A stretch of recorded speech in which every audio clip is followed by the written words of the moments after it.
Bonjour mes bien-aimés frères et sœurs. Que la grâce et la miséricorde de Dieu notre Père et celle de Jésus-Christ, notre merveilleux Seigneur, soient sur vous. Mes bien-aimés, selon le dictionnaire Wikipédia, un pasteur est une personne qui exerce des fonctions de gestion et d'enseignement dans une communauté chrétienne. Mais cette définition est pauvre et ne nous donne pas assez de substance pour comprendre la notion du pastorat selon l'Éternel, notre Dieu Tout-Puissant.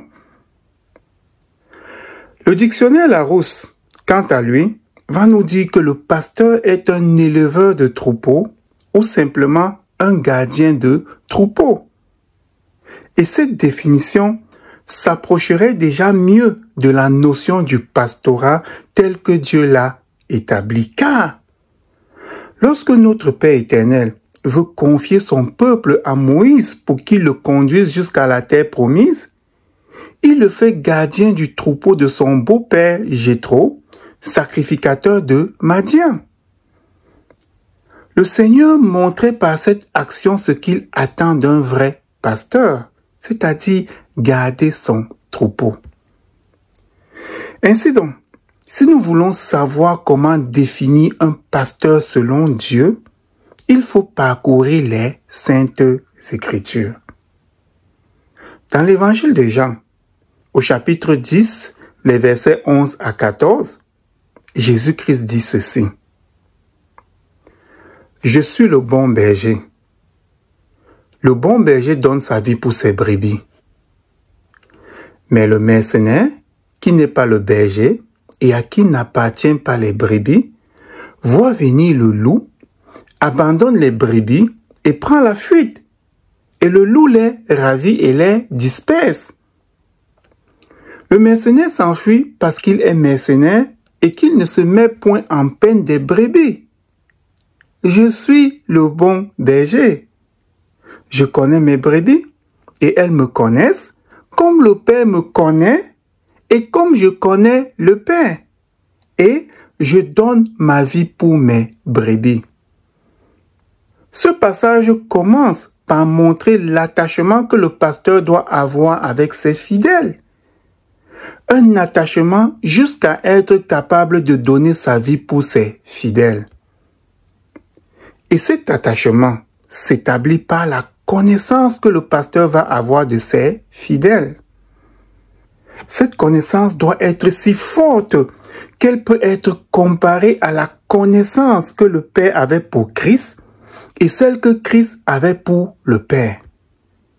Dites-moi, mes bien-aimés, combien de personnes se disant pasteurs aujourd'hui connaissent-ils ainsi leurs fidèles? Combien peuvent-ils donner leur vie pour leurs fidèles? Et s'ils ne les connaissent pas ainsi et ne peuvent pas donner leur vie pour eux, ont-ils la vocation d'être un homme de Dieu? Dans le livre des Actes des Apôtres, au chapitre 20, les versets 16 à 36, nous voyons l'apôtre Paul faire ses adieux aux anciens de l'église d'Éphèse après avoir passé près de 3 ans en Asie. Voici ce que dit ce passage. Paul avait résolu de passer devant Éphèse sans s'y arrêter, afin de ne pas perdre de temps en Asie, car il se hâtait pour se trouver, si cela lui était possible, à Jérusalem le jour de la Pentecôte. Cependant, de Milet, Paul envoya chercher à Éphèse les anciens de l'Église. Lorsqu'il fut arrivé vers lui, il leur dit, « Vous savez de quelle manière, depuis le premier jour où je suis entré en Asie, je me suis sans cesse conduit avec vous, servant le Seigneur en toute humilité, avec l'âme et au milieu des épreuves que me suscitaient les embûches des Juifs. Vous savez que je n'ai rien caché de ce qui vous était utile et que je n'ai pas craint de vous prêcher et de vous enseigner publiquement et dans les maisons, annonçant aux Juifs et aux Grecs la repentance envers Dieu et la foi en notre Seigneur Jésus-Christ. Et maintenant, voici, lié par l'Esprit, je vais à Jérusalem, ne sachant pas ce qui m'y arrivera. Seulement, de ville en ville, l'Esprit Saint m'avertit que des liens et des tribulations m'attendent. Mais je ne fais pour moi-même aucun cas de ma vie, comme si elle m'était précieuse, pourvu que j'accomplisse ma course avec joie et le ministère que j'ai reçu du Seigneur Jésus-Christ, d'annoncer la bonne nouvelle de la grâce de Dieu. Et maintenant, voici, je sais que vous ne verrez plus mon visage, vous tous au milieu desquels j'ai passé en prêchant le royaume de Dieu. C'est pourquoi je vous déclare aujourd'hui que je suis pur du sang de vous tous, car je vous ai annoncé tout le conseil de Dieu sans en rien cacher. Prenez donc garde à vous-même et à tout le troupeau sur lequel le Saint-Esprit vous a établi évêque, pour paître l'Église du Seigneur qu'il s'est acquise par son sang.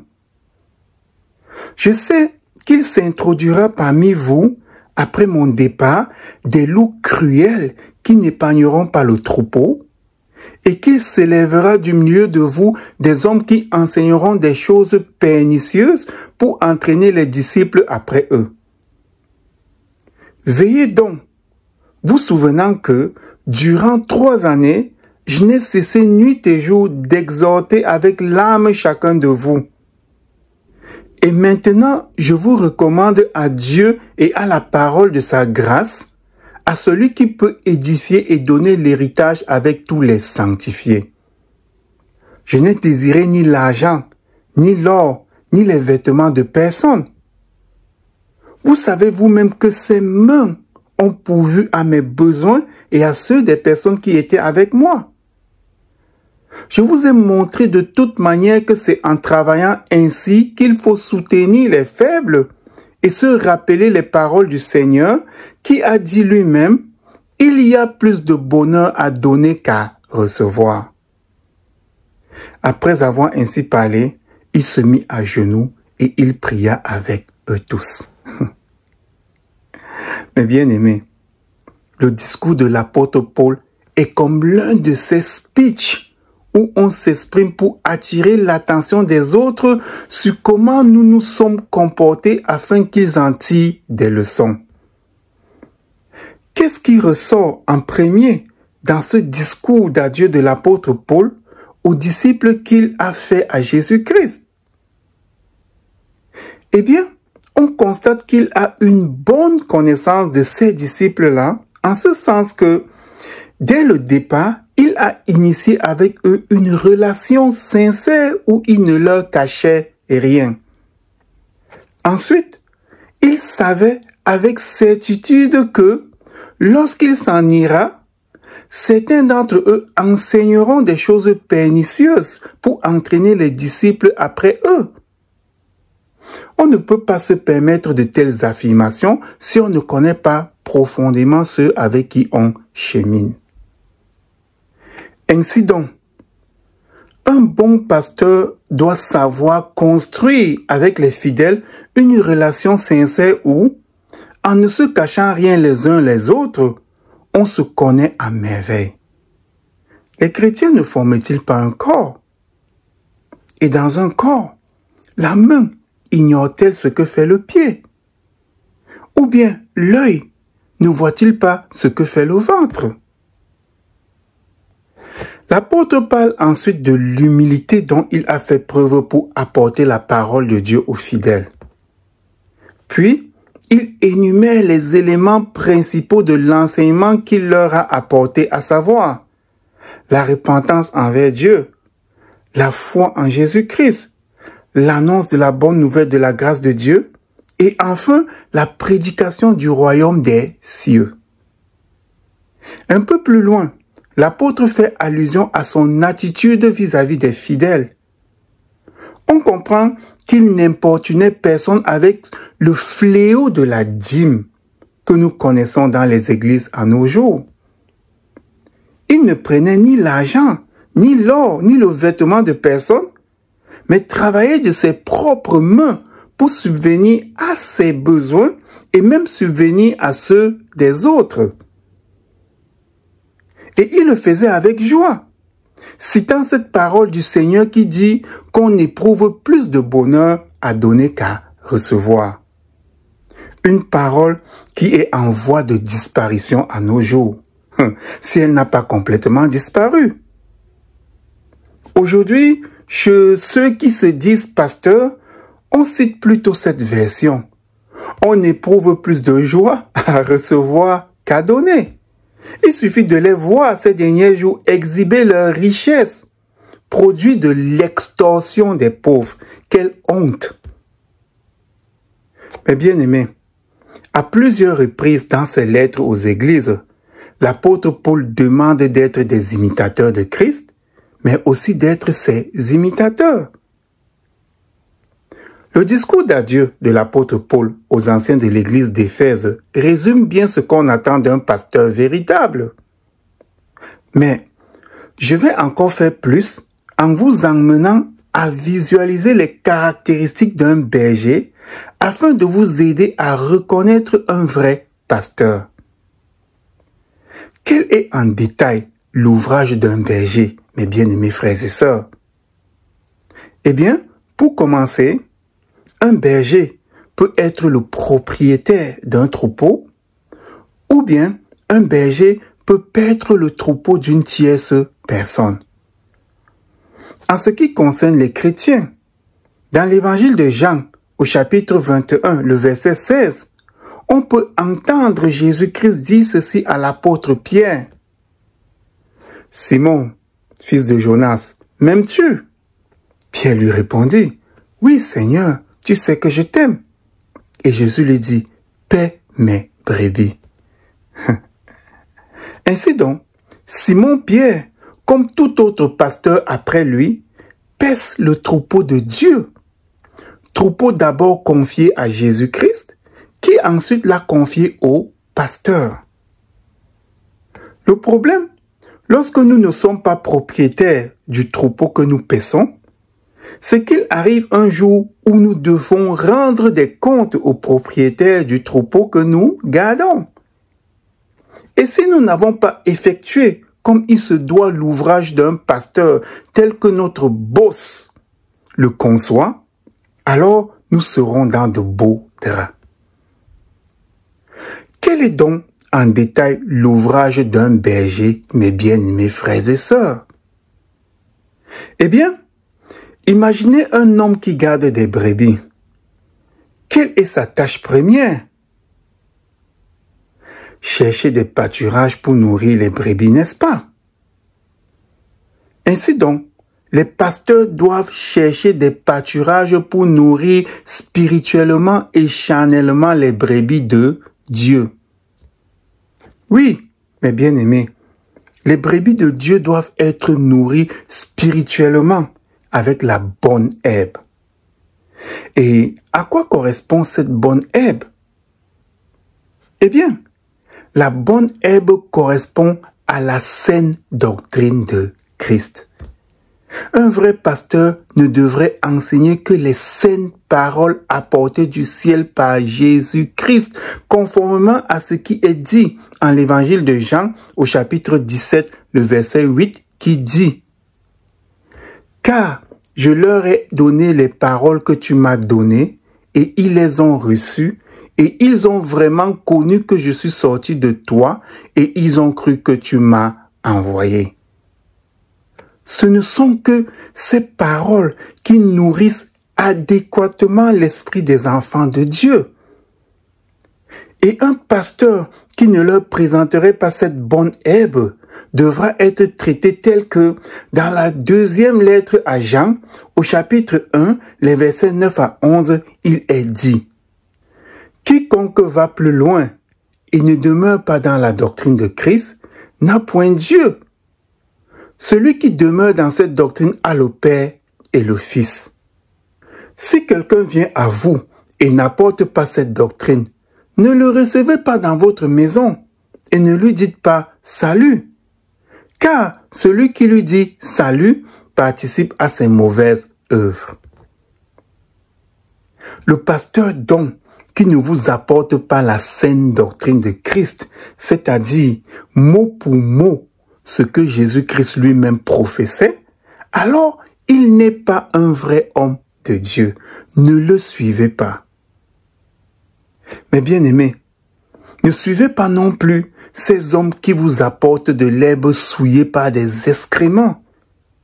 Cette herbe souillée correspond aux mauvaises interprétations bibliques. La Bible s'explique par elle-même et il n'y a en elle aucune contradiction. Si donc un pasteur vous fournit le sens d'un verset qui semble en contradiction avec un autre verset, repoussez-le car c'est de l'herbe souillée qu'il essaie de vous faire avaler. Dans sa deuxième lettre à Timothée, au chapitre 2, les versets 16 à 18, l'apôtre Paul dit ceci. Évite les discours vains et profanes, car ceux qui les tiennent avanceront toujours plus dans l'impiété et leur parole rongera comme la gangrène. De ce nombre sont Hyménée et Philette, qui se sont détournés de la vérité, disant que la résurrection est déjà arrivée et qui renversent la foi de quelques-uns. Nous constatons donc par ces versets que Hyménée et Philette, qui étaient deux compagnons de l'apôtre Paul dans la propagation de l'évangile, déclarent que la résurrection est déjà arrivée. Et c'est en interprétant certains versets bibliques qu'ils ont dû atteindre cette conclusion. Mais nous voyons que leur interprétation renverse la foi de certains. Ils étaient pourtant les compagnons de l'apôtre Paul, enseignant de la parole de Dieu comme lui. Et sans doute, ils étaient des pasteurs. En apportant aux fidèles des interprétations erronées de versets bibliques, ils les nourrissaient d'une herbe souillée. Mais bien aimés, l'herbe souillée finit par tuer les brebis à force d'en consommer.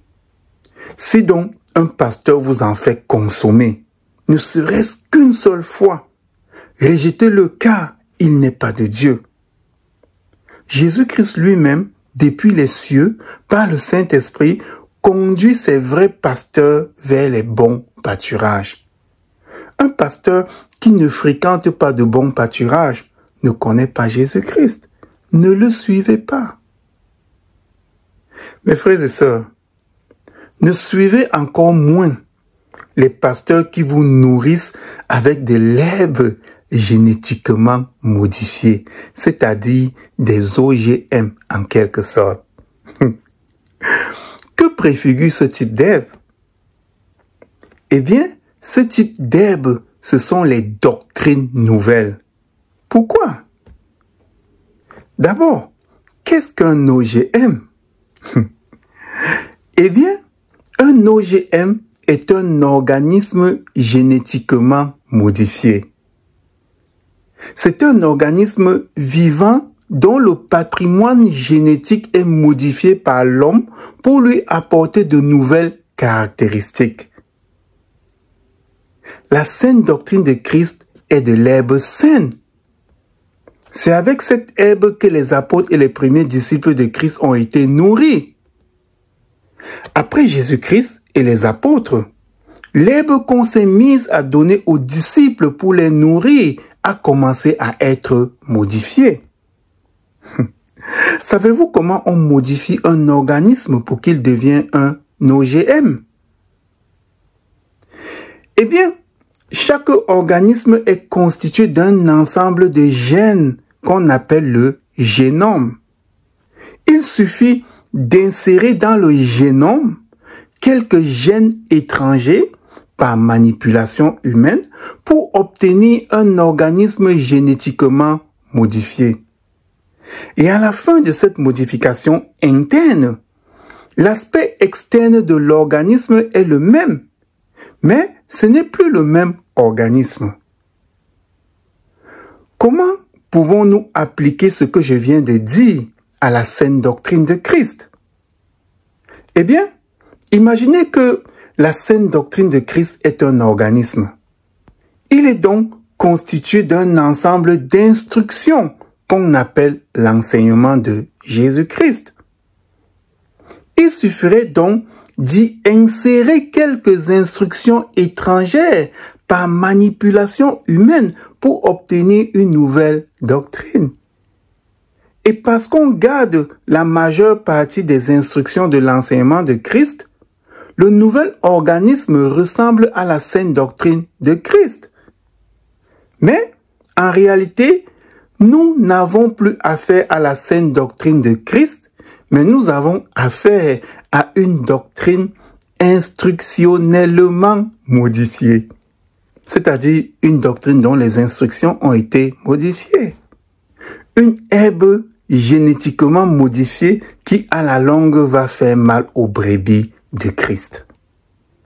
Ainsi donc, si un pasteur ne vous prêche pas mot pour mot les saintes paroles de notre Seigneur Jésus-Christ, mais vous prêche des doctrines comme la Trinité, l'adoration du Saint-Esprit, l'imputation de la justice de Christ, etc. Doctrine développée après Christ et les apôtres, puis insérée dans ce qu'on appelle aujourd'hui la saine doctrine de Christ. Si donc, disais-je, un pasteur ne vous enseigne pas mot pour mot les saintes paroles de notre Seigneur Jésus-Christ, ne le suivez pas. Les paroles de Jésus-Christ viennent du Père Tout-Puissant. Elles sont parfaites et n'ont ni besoin d'une interprétation particulière, ni besoin d'un éclaircissement additionnel. Mes bien-aimés, parlons maintenant de nourrir charnellement les brebis. Je sais que beaucoup de gens ne comprennent pas pourquoi l'apôtre Paul ne harcelait pas les fidèles afin qu'ils le nourrissent, mais au contraire, il travaillait de ses mains pour subvenir à ses besoins et même à ceux des autres. Beaucoup de gens ne comprennent pas cela. Alors, pour ceux qui ne le comprennent pas, je vais vous fournir une piste de compréhension. Lors de la tentation de Jésus-Christ, après 40 jours sans manger dans le désert, avec quoi Satan tente-t-il notre Seigneur? Avec du pain, n'est-ce pas? De la même façon, après son baptême, le chrétien traverse un affreux désert, à savoir ce monde gouverné par Satan, où il doit régulièrement se battre pour se nourrir au quotidien. Si cette brebis a déjà ce défi journalier, et qu'ensuite ils doivent penser à l'infâme dîme à donner à son pasteur, comment va-t-il s'en sortir s'il est de conditions modestes? Un vrai pasteur devrait s'assurer que les fidèles se nourrissent adéquatement charnellement. Et si ce n'est pas le cas, trouver des moyens pour qu'il en soit ainsi, soit en partageant avec eux les fruits de son propre labeur, soit en créant une communauté de chrétiens où ceux qui sont riches partagent avec ceux qui sont pauvres, comme l'a fait l'apôtre Pierre au début de son ministère. Un vrai pasteur ne devrait donc pas stresser les brebis avec des affaires d'argent, mais attendre que ceux-ci leur fassent des libéralités. Aujourd'hui, ce n'est plus la dîme, ce sont des libéralités. Mes bien-aimés, après le devoir de nourrir spirituellement et charnellement les brebis de Dieu, le pasteur a pour devoir de les protéger contre le lion, contre les ours et contre les loups. Le lion préfigure les influences extérieures qui essaient d'entraîner les brebis à mal agir vis-à-vis de l'Éternel. C'est le diable en personne, comme la première lettre de Pierre au chapitre 5, le verset 8 le dit. Soyez sobres, veillez. Votre adversaire, le diable, rôde comme un lion rugissant, cherchant qui il dévorera. Et ces influences extérieures vont être les distractions, le cinéma, la télévision, le théâtre, Internet et les réseaux sociaux, etc. Un vrai pasteur devrait donc protéger ses brebis contre de telles influences. L'ours, quant à lui, préfigure les personnes influentes de l'Église. Les anciens de l'Église, par exemple, dans les congrégations protestantes, ou bien les évêques dans les communautés catholiques. Le pasteur véritable doit défendre ses brebis de ce type de personnes influentes. D'ailleurs, Jésus-Christ ne donnait-il pas l'exemple lorsqu'on l'entendait critiquer sévèrement le comportement des pharisiens et des sadducéens? Un vrai pasteur doit donc protéger ses brebis contre les ours, c'est-à-dire contre les personnes influentes de l'Église. Il doit les protéger contre leurs exactions, les viols par exemple, et les menaces en tout genre. Maintenant, parlant de loup dans la bergerie, c'est toute personne qui, ayant en apparence la forme de la piété, a en réalité des objectifs malsains. Cela peut être un frère, une sœur, ou même un pasteur qui entraîne les autres dans des activités qui déplaisent à l'Éternel. Un vrai pasteur doit veiller à ce que ce genre de choses n'existe pas dans son troupeau. En bref, mes bien-aimés frères et sœurs, l'objectif du vrai pasteur est de garder en vie les brebis jusqu'au grand pâturage, c'est-à-dire jusqu'à la vie éternelle. Oui, le grand but de l'activité pastorale est donc la survie des brebis et tout ce qu'il faut opérer pour la sécuriser jusqu'au bout. Et comment en sommes-nous certains? Eh bien, dans l'évangile de Jean, au chapitre 17, le verset 12, lorsque Jésus-Christ est sur le point d'achever sa mission sur la terre, au Père Tout-Puissant, il dit ceci. « Lorsque j'étais avec eux dans le monde, je les gardais en ton nom. J'ai gardé ceux que tu m'as donnés, et aucun d'eux ne s'est perdu, sinon le fils de perdition, afin que l'écriture fût accomplie. » Souvenez-vous que, quelque part dans cette leçon, je vous ai dit que lorsque le berger n'est pas propriétaire des brebis, il arrive un temps où il doit rendre compte de sa gestion du troupeau. Dans le verset donc que je viens de vous citer, Jésus-Christ rend compte de cette gestion et montre à l'Éternel qu'il a mené à bien sa mission, à savoir conserver la vie de chaque brebis du troupeau que Dieu lui a confié. Il ne s'agit donc pas de puissance, de miracle, d'exploit personnel, comme malheureusement en nos jours on avance lorsqu'on apprécie un homme de Dieu, car tout cela fait partie d'une tactique de séduction empruntée à Satan. N'est-ce pas lui qui proposait puissance et gloire à Jésus-Christ s'il l'adorait? Si donc la stratégie du pasteur pour prouver sa crédibilité est de vous montrer sa puissance, sa capacité à produire des miracles, ou bien si cette stratégie consiste à montrer comment il est un loin de Dieu, fuyez loin de cet homme, car c'est un imposteur. Ce n'est pas lui la vedette, mais c'est l'Éternel, par son Fils Jésus-Christ qui l'est.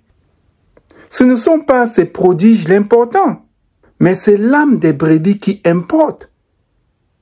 Ce ne sont pas ces promesses qui sont importantes, mais plutôt le progrès que les brebis effectuent vers la sanctification qui le sont.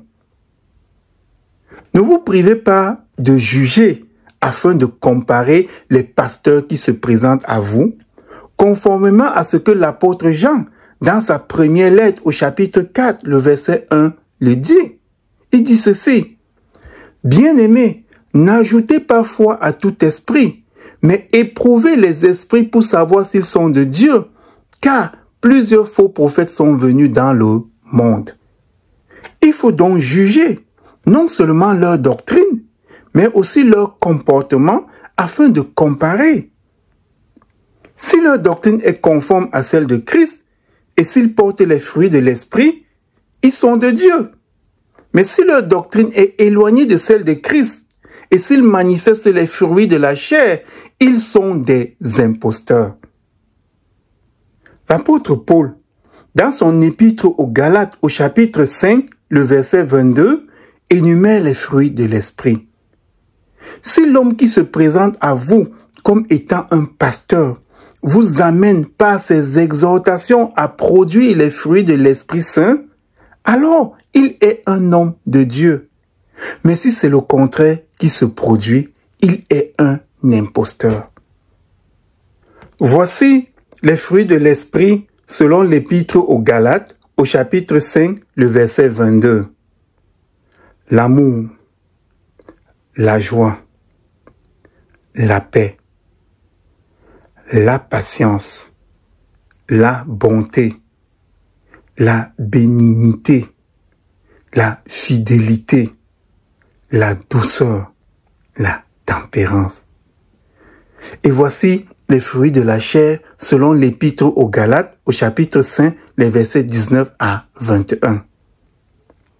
L'impudicité, l'impureté, la dissolution, l'idolâtrie, la magie, les inimitiés, les querelles, les jalousies, les animosités, les disputes, les divisions, les sectes, l'envie, l'ivrognerie, les excès de table et les choses semblables. C'est en fonction de ces fruits que vous saurez qu'un pasteur est de Dieu ou pas. En conclusion donc, mes bien-aimés frères et sœurs, c'est effrayant de réaliser comment les gens à nos jours choisissent leurs églises et les pasteurs à qui ils confient leur vie éternelle. Je vous le dis, même lorsque les gens du monde veulent choisir une banque pour y garder leur économie, de l'argent périssable, ils sont plus prudents que ces personnes qui confient leur vie éternelle au premier pasteur venu. Généralement, les gens vont regarder la grandeur de l'Église et le nombre des adeptes qu'elle possède, oubliant que nombreuses personnes sont destinées à la perdition. Ils vont se demander si le pasteur est charismatique. Ils vont se demander si ses prêches soulèvent des foules. Ils vont se demander s'il est puissant, s'il produit des miracles, des guérisons, s'il prophétise ou s'il parle en langue. Ils vont se demander s'il peut imposer les mains pour transmettre l'Esprit Saint et même prier pour leur prospérité. Et ce ne sera pas un problème pour eux que le pasteur se glorifie au lieu de glorifier Dieu. D'ailleurs, pour eux, puisqu'il est un oint de Dieu, il est digne d'être glorifié. Ce ne sera pas un problème pour eux qu'on leur prélève des dîmes dans le but de construire des méga-églises, car ils ignorent que la dîme n'est plus obligatoire et que Dieu n'habite pas des maisons faites des mains d'hommes. Ce ne sera pas un problème pour eux que leurs pasteurs vivent dans des châteaux et roulent en grosses voitures, des voitures luxueuses, des châteaux luxueux, tandis que les brebis crèvent de faim, car ils sont sous l'effet d'un aveuglement que peut-être Dieu a voulu. Et c'est ainsi qu'ils se jettent eux-mêmes dans de grands tourments. Mais ceux à qui l'Éternel a fait grâce d'avoir ouvert les yeux, ils savent qu'on ne doit pas confier sa vie éternelle à n'importe quel homme se disant de Dieu. Déjà, ils connaissent que la maîtrise de la parole de Dieu est importante pour juger qui est un vrai pasteur ou pas. Voilà pourquoi la Bible est le livre qu'ils lisent le plus. Ainsi, ils possèdent le plus d'éléments pour décider dans quel troupeau ils vont se mettre et quel berger est digne de les paître.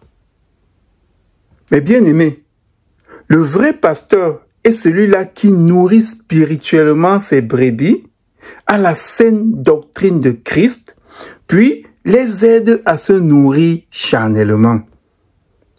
Il les protège contre le lion, contre l'ours, contre les loups ravisseurs, conformément aux préfigurations de ces bêtes que j'ai définies dans ce prêche.